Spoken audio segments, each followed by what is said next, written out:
Quel est le secret de la parole de Dieu? Quels sont les effets de la parole de Dieu en nous? Nous sommes transformés par la parole de Dieu.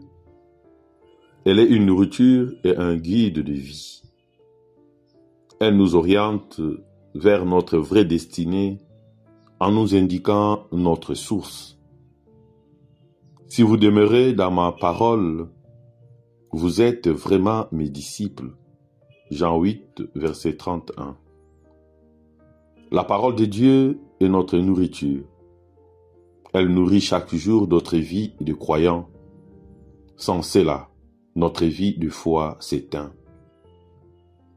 L'écoute de la parole de Dieu demande l'obéissance. C'est cette obéissance qui fait de nous fils et filles de Dieu. Écouter cette parole et rester indifférent nous maintient hors de l'essentiel. Est-ce que la parole de Dieu nous transforme? Oui, nous sommes transformés par la parole de Dieu. Pour cela, il faut la méditer quotidiennement et surtout la mettre en pratique dans notre vie. Voilà pourquoi Histoire sacrée et la guérison intérieure nous proposent des paroles de méditation tous les jours. La parole de Dieu nous transforme parce qu'elle est vérité. On ne peut pas être à la suite de la vérité et au bout du chemin, on ne comprend plus rien. La vérité est claire. Elle est notre nourriture quotidienne. Ce n'est pas seulement de pain que l'homme vivra, mais de toute parole sortant de la bouche de Dieu. Dans Jean 17, verset 17, le Christ dit « Consacre-le par la vérité. Ta parole est vérité. » Regardons quel crime commettons-nous quand nous nous appuyons de cette parole pour faire passer nos mensonges, pour nous affirmer, pour détruire les autres, pour aliéner les autres. Nous ne devons pas utiliser la parole de Dieu pour rendre les autres prisonniers de nos petites convictions personnelles. Une parole qui ne libère pas l'homme vient du diable, du malin, de Satan.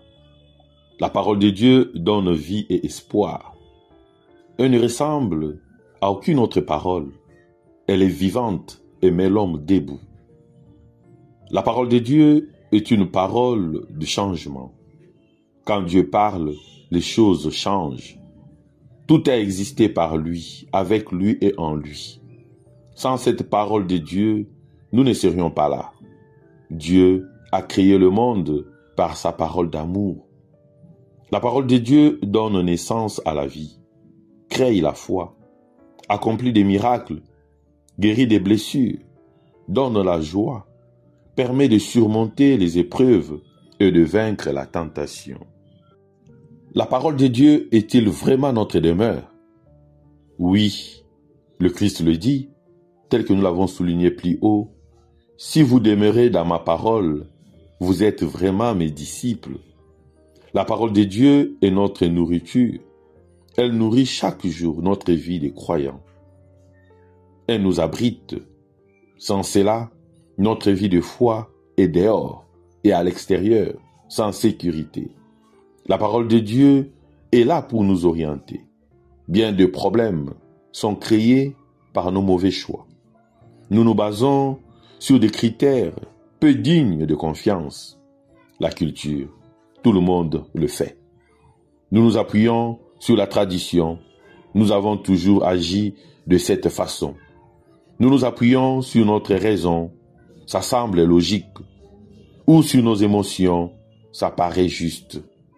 Jésus est la parole. Il est le chemin, la vérité et la vie.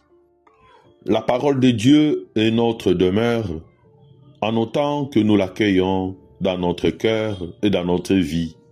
Mettons-la en pratique afin qu'elle change notre vie. Mettre en pratique les enseignements de la parole de Dieu, c'est l'étape la plus difficile.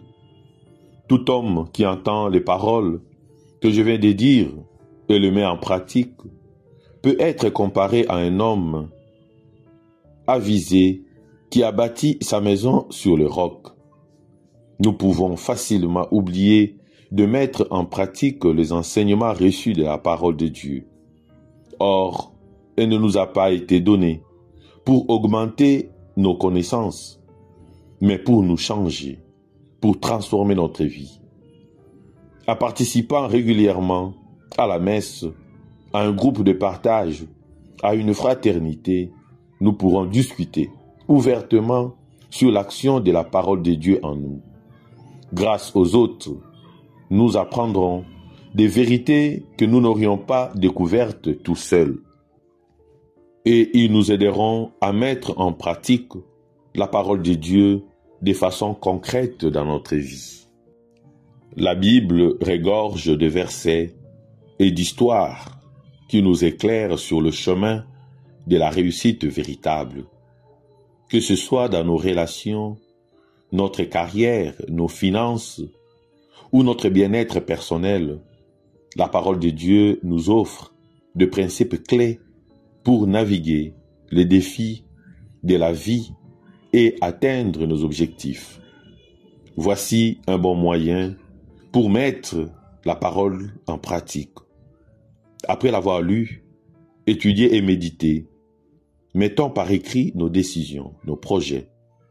Cette démarche est personnelle, elle nous implique.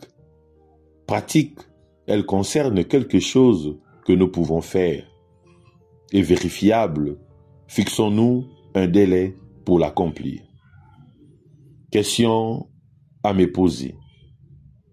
Qu'est-ce que Dieu m'a dit dans sa parole que je n'ai pas encore mis en pratique?